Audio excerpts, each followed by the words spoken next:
Baik, Assalamualaikum warahmatullahi wabarakatuh. Sebelumnya izin memperkenalkan diri dulu. Nama kelompok kami yang pertama Akmal Maulana dan saya Sukmayaji. Di sini kita akan menjelaskan definisi tentang sistem operasi Mac atau iOS atau Apple ya. Jadi selamat datang di akun kami atau misalkan di YouTube kami.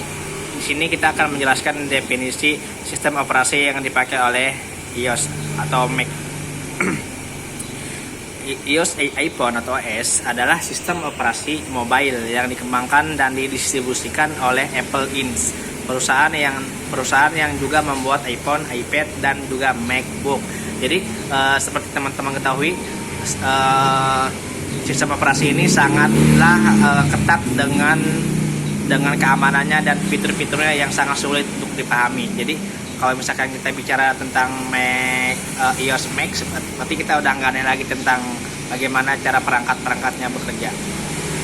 Baik, sejarah iOS ini, sistem operasi ini pertama kali diresmikan dengan iPhone Macworld Conference dan Expo 9 Januari 2007 dan dirilis pada bulan Juni tahun itu. Pada awalnya, Apple literatur pemasaran tidak menentukan nama terpisah untuk sistem operasi. Nah, ini perkembangannya dari iOS ini ke ini. Pertama, perkembangan iOS dimulai ketika Steve Jobs meluncurkan di iPhone di tahun 2007. Ia mengklaim bahwa perangkatnya menggunakan versi dari OS X yang kita kenal sebagai iOS versi 1.0. Selanjutnya, terjadi perubahan besar di perkembangan OS yang diperkenalkan sebagai iOS versi 2.10, yaitu dukungan untuk aplikasi pihak ketiga. Jadi terus perkembangan versi iOS bersama dengan peluncuran iOS 3.0 dengan beberapa fitur yang sangat dibutuhkan. Tahun 2010, iOS 4.0 mengatasi kurangnya dukungan fasilitas aplikasi yang mereka ciptakan, yakni multitasking atau multi-touch gesture. Ini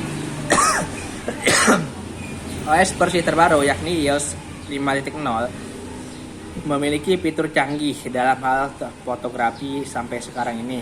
Pada iOS 6.0 terdapat banyak fitur canggih baru lainnya, namun beberapa fitur lama dihilangkan. Prinsip kerja iOS antar muka pengguna iOS didasarkan pada konsep manipulasi langsung menggunakan multi-touch gesture. Jadi misalkan Apple ini dia menggunakan multi-touch gesture ya. Nah, ini beberapa contoh multi-touch gesture seperti di gambar ini ya teman-teman ya. Bisa dilihat atau bisa dipraktekkan dengan seksama oleh teman-teman.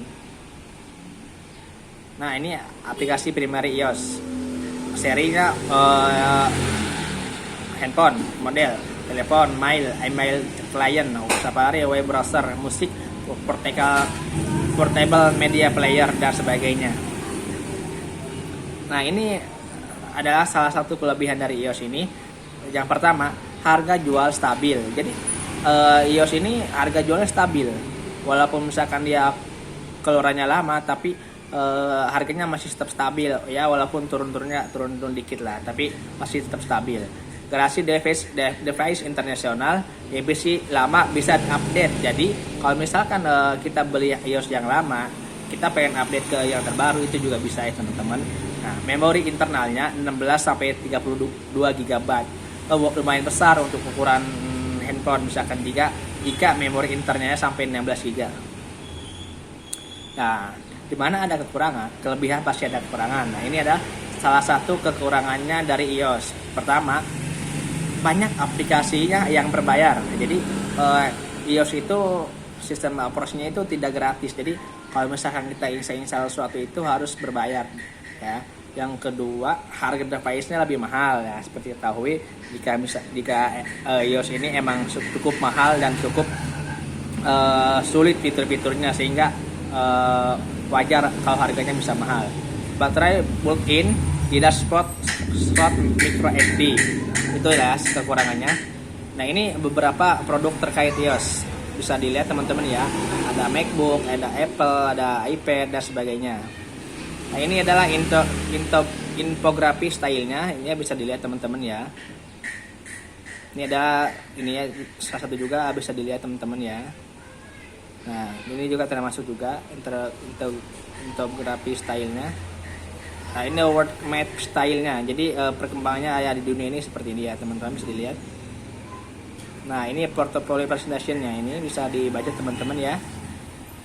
Nah, ini juga sama, bisa dibaca oleh teman-teman. Nah, ini chart stylenya sama juga, infographic stylenya sama juga. Nah, bisa dibaca ya teman-teman ya, bisa dilihat. Nah, ini juga sama, bisa dilihat. Nah, ini chart stylenya, bisa dilihat teman-teman ya, sama juga bisa dilihat oleh teman-teman. Nah, kesimpulannya adalah sistem operasi mobile yang dikembangkan dan didistribusikan oleh Apple, iOS history dimulai pada ketika Steve Jobs meluncurkan iPhone pada tahun 2017. Pada awalnya, Mozilla tidak terbuka untuk mengembangkan pihak ketiga atau 3D developer. Sampai 9 bulan setelah peluncuran ketika Apple merilis iPhone SDK yang dikenal sebagai iOS versi 1. Antarmuka pengguna iOS didasarkan pada konsep manipulasi langsung menggunakan multi-touch gesture. iOS memiliki yang dibagi menjadi dua, yaitu primary dan secondary Apples. iOS versi terbaru mempunyai fitur canggih dan akan terus berkembang sampai sekarang. Oke, terima kasih ya teman-teman. Mohon maaf jika ada kekurangan dan sebagainya. Mohon maaf juga suara saya lagi kayak gini soalnya saya lagi pilek ya. Oke, terima kasih. Assalamualaikum.